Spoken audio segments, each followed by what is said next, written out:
এই রূপোর জিনিসগুলো দুদিন পর পরই কালো হয়ে যায়, তাই ভাবলাম আজকে এগুলো আমি পরিষ্কার করব। অনেকে বলেছে পাউডারের মধ্যে রাখলে নাকি এগুলো পরিষ্কার হয়, বাট তেমন না। আমি অনেকবার রেখে দেখেছি, কোনোটাই পরিষ্কার হয়নি। তো ফার্স্টে আমি জলের মধ্যে নিয়ে নিয়েছি একটু ভিনিগার, তারপর দিয়ে দেবো সার্ফ এক্সেল। এগুলোকে দেওয়ার পর ভালো করে আমি একটু ঘুলিয়ে নিচ্ছি। তারপর আমার উপর বালা, দুটো আংটি, ব্রেসলেট সব কিছুই আমি এটার মধ্যে দিয়ে দেব, প্রায় 2 ঘন্টা মতো ভিজিয়ে রাখতে। তারপর ভাবলাম একটু ঘষে দেখি উঠছে নাকি, কিন্তু দেখলাম যে না, উঠছে না। তাও একবার আমি ঘষে দিচ্ছি ভালো করে, ঘষে দিয়ে তারপরে 2 ঘন্টা মতো আমি ভিজিয়ে রাখবো জলের মধ্যে। এদিকে দেখো আমি জলের মধ্যে সব কটা জিনিসই কিন্তু ডুবিয়ে দিয়েছি, আর উপর থেকে হালকা করে বডি ওয়াশও দিয়েছিলাম। তোমরা কিন্তু বডি ওয়াশটা দিতে পারো, এই জন্য কিন্তু জলদি ময়লাটা উঠে যায়।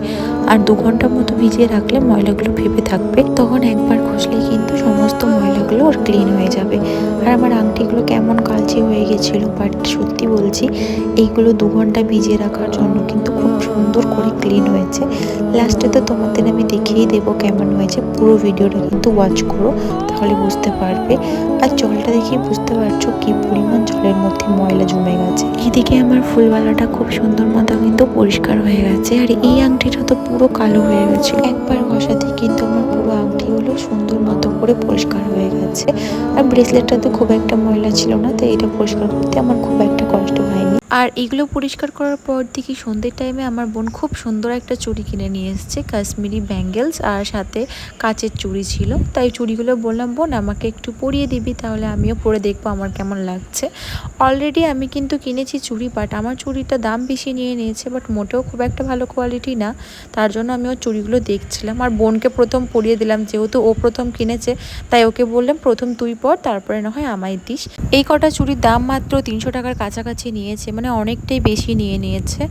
আর এই কাচের চুড়িগুলো না আগে নাকি আমার মা বলছে, আগে নাকি এগুলো অনেক কম প্রাইসে বিক্রি হতো। এখন যেহেতু এগুলো ট্রেন্ডিংয়ে চলে এসছে, তাই দামটা কিন্তু অনেকটাই বেশি হয়ে গেছে। যা বুঝলাম ট্রেন্ডিংয়ে যে জিনিসটাই চলবে সেই জিনিসটারই কিন্তু দাম এখন আকাশ ছোঁয়া হয়ে যাবে।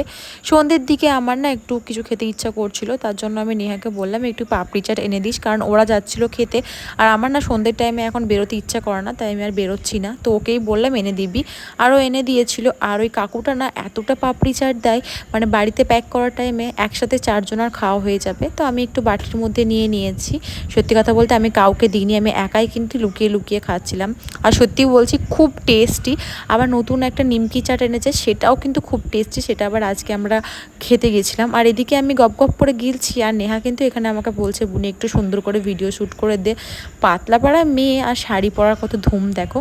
যাই হোক, নেহা যে শাড়িটাই পরে না কেন ওকে দেখতে কিন্তু সুন্দর লাগে, যেহেতু ওর ফিগারটা খুব সুন্দর, তার জন্য। আর নেহা যে শাড়িটা পরে আজকে শ্যুট করছে, সেই শাড়িটা অনেক পুরনো, মানে আমার মায়ের শাড়ি, তো ওকে দিয়েছিল মা শ্যুট করতে। আর এদিকে নেহা তো অ্যাঙ্গেল চেঞ্জ করে করে ভিডিও করেই যাচ্ছে, আমাকে তো ভিডিও শ্যুট করে দিতে হচ্ছিল। তারপরে আমি নিজের বেডটা ক্লিন করে নিয়েছিলাম। এইসবের জ্বালায় কিন্তু পুরো বিছানাটাই আমার প্রতিদিন নোংরা হয়েছে। আর এদিকে সাহিল, যখন থেকে আমি ওয়েট মেশিন কিনেছি, আমাদের বাড়ির প্রত্যেকটা মেম্বার সকাল থেকে নিয়ে সন্ধে অবধি 100 বার করে খালি ওয়েট চেক করবে। এই আলমারি আর এই আয়নাটা আমার খুব শখের জিনিস, মানে আমার খুব পছন্দের জিনিস। যখন থেকে এই আয়নাতে আমি লাইট লাগিয়েছি, তখন থেকে তো সত্যি বলছি এই আয়নাটা আমার পুরো ফেভারিট আয়না হয়ে গেছে। আমি আমার রুমে লাইট ফ্যান অফ করে যখন ভিডিও আপলোড করতে ছাদে আসি, তখন থেকে ড্রাগন ফল গাছটাতে কি সুন্দর একটা ফুল ফুটেছে।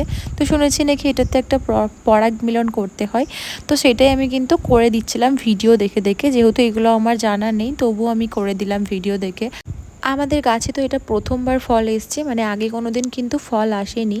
এসছিল ফুল অনেকগুলোই, কিন্তু সব নষ্ট করে দিয়েছে পিঁপড়েতে। তো এটা একমাত্র বেঁচে আছে, তো এটারই কি সুন্দর একটা ফুল ফুটেছে। আর তেমন একটা ভালো যত্ন কিন্তু আমরা কেউই নিইনি, গাছগুলো নিজে থেকেই কিন্তু এত বড় বড় হয়েছে।